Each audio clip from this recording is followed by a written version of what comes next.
But again, something like the free market is kind of synonymous with America. And if you don't like it, I don't know how you can say you love this country. You know who loves this country? You know who's not constantly complaining about what happened 200 years ago and who's not obsessed with seeing America through shit-colored glasses and shaking off the stench of what irredeemable privilege we are? Immigrants.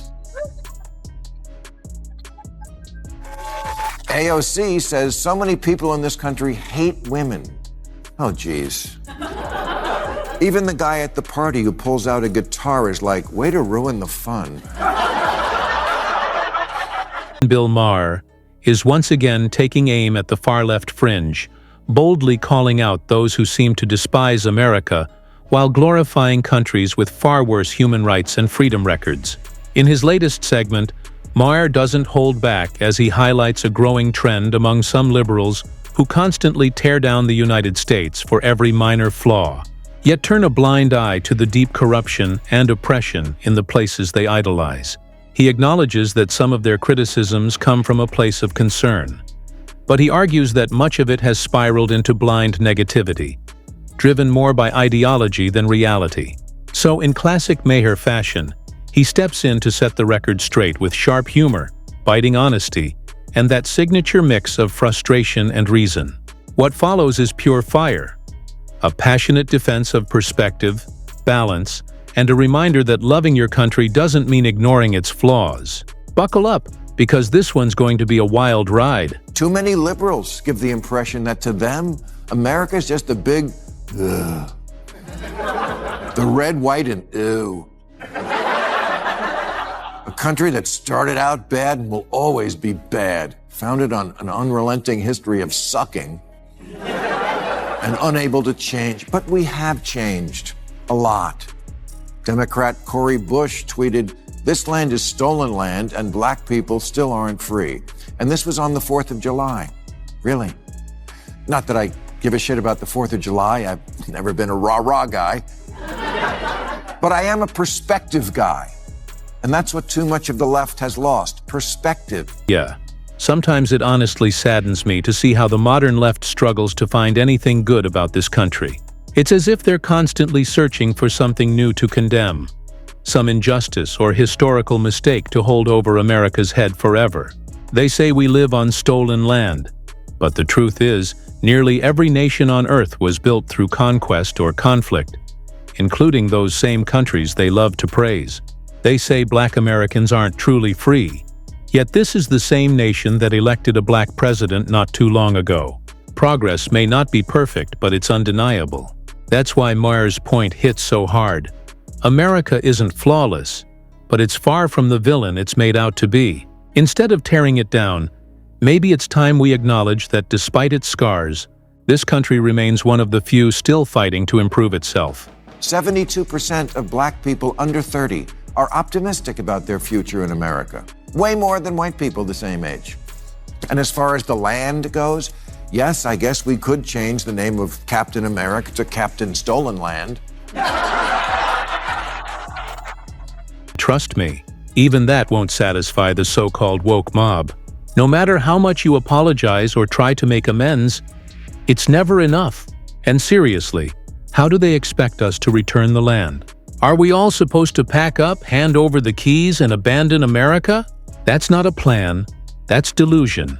This is exactly why so many people are turning away from the far-left fringe. Their demands keep getting more extreme, more detached from reality, and more impossible to meet. You can't build a better society by punishing the present for the sins of the past. Instead of bringing people together, this mindset divides and alienates. It's not progress, it's self-destruction. At some point, we've got to stop trying to appease those who refuse to be pleased and start focusing on what actually moves this country forward. But honestly, to all the people who start every public event now with one of those land acknowledgements where they say, "I'm standing on land that was stolen from the proud indigenous people of the Chumash tribe," I say either give it back or shut.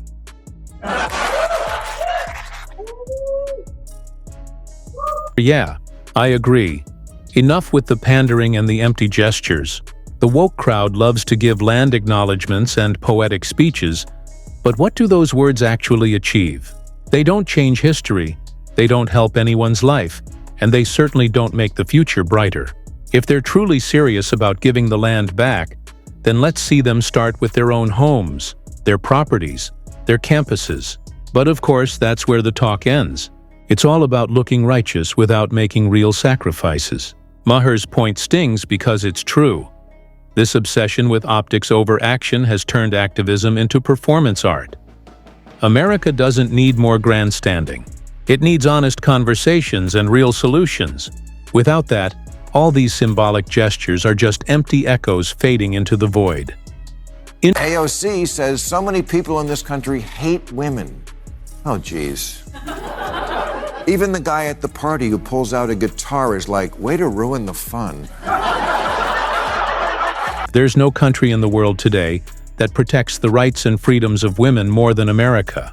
From education and employment to leadership and free expression, American women enjoy liberties that millions across the world can only dream of. So when figures like AOC claim that America doesn't value women just because Hillary Clinton or Kamala Harris didn't win, it feels completely disingenuous. Elections aren't about gender. They're about leadership, competence, and vision. No one should be guilt-tripped into voting for someone simply to check a diversity box. Kamala Harris, for example, didn't make a strong enough case for why she deserved that vote. Supporting women's empowerment doesn't mean endorsing every female candidate blindly. It means holding everyone, male or female, to the same high standards of merit and accountability. Congressman Jamal Bowman says capitalism is slavery by another name. No, it's not. It's the thing that has given more people more prosperity and hope than any other system, flawed though it surely is.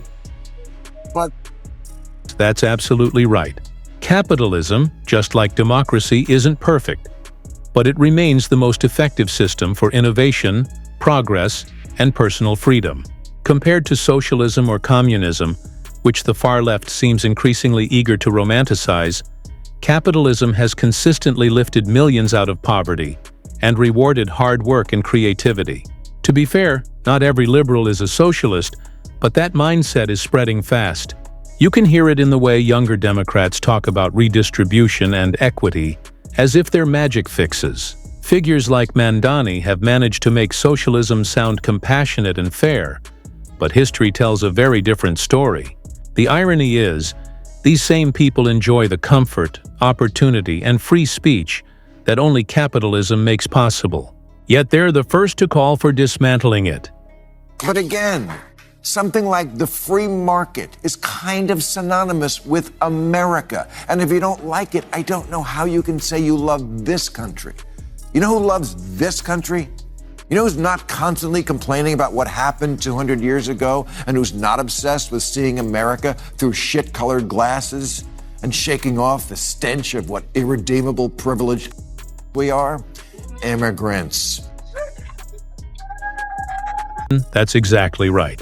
If America were truly as horrible as some claim, then why are people from every corner of the world risking everything to come here?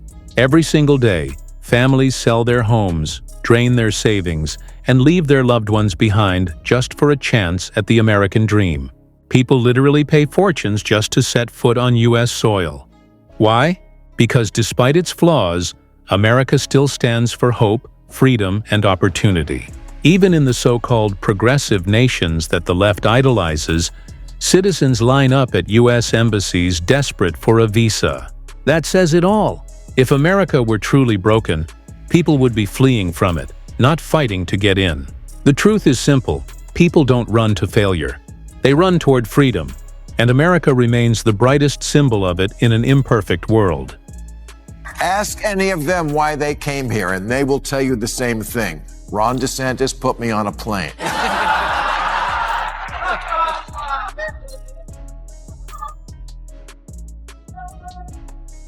But they will also tell you that America, for all that's so shitty about it right now, is still the last best hope. And those people asking for our votes to take it over should remember that. Honestly, the Democrats' constant America-bashing strategy isn't doing them any favors. You can't win voters by convincing them their own country is irredeemably awful. If they truly want people's trust, it's time they start recognizing what's good about this nation and celebrate it. America isn't perfect, but it's still a land of opportunity, freedom, and resilience. The GOP understands that message well. That's why Make America Great Again resonates with millions. It taps into pride, not guilt, and hope, not shame. Instead of tearing down the country to prove moral superiority, Democrats could learn from that approach. People want optimism, not outrage. Until the left realizes that patriotism isn't a dirty word, they'll keep losing to a party that actually believes America is worth fighting for. And that is what's so odd about this time that we're living in. For all the talk about fighting for the soul of America, nobody seems to like it very much. Anyone who wants to lead this nation must first inspire people to love it again. True leadership isn't about dividing through ideology. It's about reminding citizens of what unites them.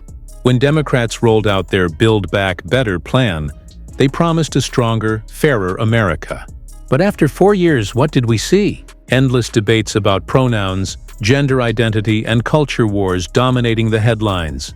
Those issues may matter, but they shouldn't drown out the real challenges facing everyday Americans: inflation, job loss, border chaos, and rising insecurity.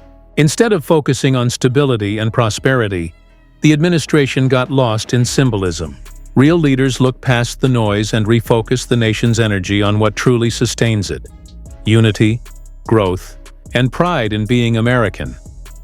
You can get creative with a novel, a TV show, or a movie, but history books, that's not supposed to be fan fiction. How we teach our kids history has become a big controversy these days, with liberals accusing conservatives of wanting to whitewash the past, and sometimes that's true. Sometimes they do. But plenty of liberals also want to abuse history to control the present. And last month, a scholar named James Sweet caught hell for calling them out for doing just that. He criticized a phenomenon known as presentism, which means judging everyone in the past by the standards of the present. Not only does the far left relentlessly criticize America's present, but they've made it their mission to tear down its past as well. Nothing seems to satisfy them. The present isn't good enough, and the past is unforgivable. They reject the nation's history, its founders, even its symbols, as though perfection were ever possible. Every achievement is dissected until only flaws remain. But you can't build a better future by endlessly hating the past that made the present possible. Yes, America has made mistakes. Every country has. But it has also learned, reformed, and led the world in progress. That's why Maher's message resonates so deeply. The left's constant self-loathing helps no one. Real progress begins with gratitude, not resentment. It's time to stop apologizing for America and start believing in it again.